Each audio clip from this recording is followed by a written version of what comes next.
అంటే ఒకసారి question observe చేయండి, ఆర్ఆర్బీ క్వశ్చన్.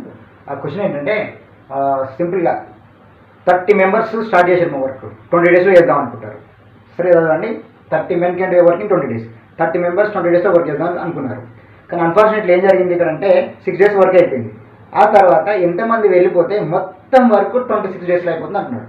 కమగే 30 మెంబర్స్ 20 డేస్ అనుకున్నారు, 6 days వర్క్ చేసారు. తర్వాత మిగిలిన వాళ్ళు లేరంట, దాంట్లో ఎంతో కొంతమంది వెళ్ళిపోయారట. ఎంతమంది వెళ్ళిపోయారు, అట్లా వెళ్ళిపోతే మొత్తం వర్క్ 26 డేస్లో అయిపోతుంది అంటున్నాడు. ఇది చూడగానే పెద్ద బుధం రోడ్డు చూడకండి, ఏం లేదు, సింపుల్ క్వశ్చన్, సింగిల్ స్టెప్లో ఆన్సర్ రావాలి. సరే మీకు అర్థం కావడానికి 30 మెంబర్స్ 2 డేస్లో చేయాలి, 20 డేస్లో చేయాలి. కానీ 6 days ఆల్రెడీ వర్క్ చేశారు కదా, అయిపోయింది.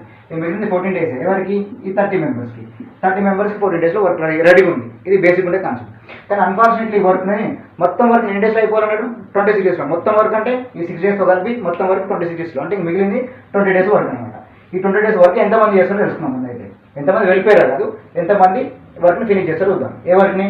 30 మెంబర్స్ 14 డేస్లో చేసిన వర్క్ని ఎంతమంది 20 డేస్లో చేస్తారని తెలుసుకుంటే అయిపోతుంది. 0 0 2 1 2 7 3 7 21 మెంబర్స్ రెడీ ఉన్నారు మీకు. అంటే ఎంతమంది వెళ్ళిపోయారంటే 30 మెంబర్స్ నుంచి 21 మెంబర్స్ పోయారంటే నా దగ్గర 9 మెంబర్స్, 21 మెంబర్స్ మిగిలిరంటే 9 members answer. Make it simple, single step answer. 30 members 14 days ఎందుకు అర్థం చేసుకోవాలి, ఎందుకంటే 6 days వర్క్ చేసారు కాబట్టి. మరి 14 days 30 మెంబర్స్ చేయాలి, అదే వర్క్ నేను 20 days ఫినిష్ చేయాలనుకుంటున్నా. నిజానికి 26 అన్న, అంటే ఆ 6 daysతో కలిపే కదా 20 days, 26 అంటే 20 daysలో ఎంతమంది ఉన్నారంటే 21 మెంబర్స్ మిగిలారంటే 9 మెంబర్స్ వెళ్ళిపోయారని అర్థం అవ్వడం. Make it simple, don't make it complicate.